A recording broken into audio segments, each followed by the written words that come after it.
Just একটা জিনিস imagine করেন, আপনারা যারা সবাই বা অনেকেই, আমাদের মধ্যে অনেকেই আছে যারা নীল মুভিতে আসক্ত, ঠিক আছে? তো মনে করেন যে আপনি নীরব একটা রুমে বসে কম্বল গায়ে দিয়ে বা যেভাবেই হোক, যে কোনো অবস্থায় হোক, একটা ভিডিও দেখতেছেন, নীল ভিডিও। আর ওই ভিডিও দেখা অবস্থায় মালাকুল মৌত এসে বলল, চল বেটা, তোর এখন যাওয়ার সময় হয়েছে। তখন আপনার রিয়াকশনটা কি হবে?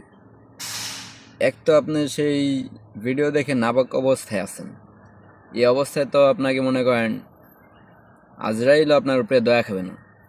সে কি করবে? আপনার কলিজাটার ভিতর থেকে আত্মাটাকে টেনে ছিঁড়ে নিয়ে যাবে। তো জাস্ট একবার ইমাজিন করেন যে সেই সময়টা কেমন হবে।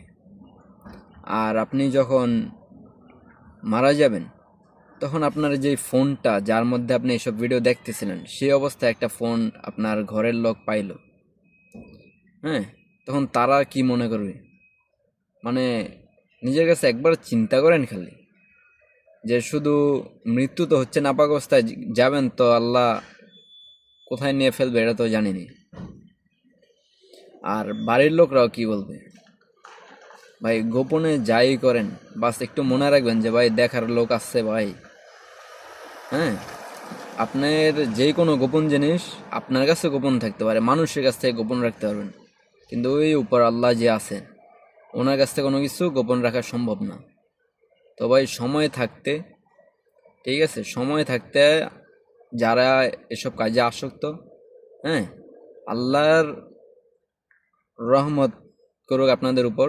আমি দোয়া করি সবাই যেন এই পথ থেকে বিরত থাকে এবং নিজেকে শুধরে নিতে পারে।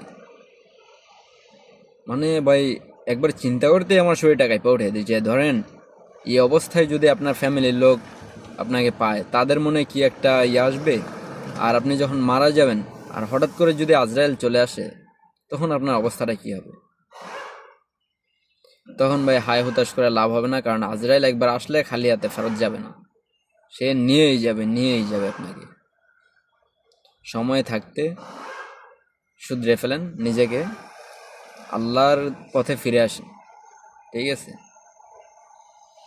এই ভিডিওটা সকল মুসলিম ভাইদের জন্য, যুবক ভাইদের জন্য, যারা এসব খারাপ নেশায় আসক্ত।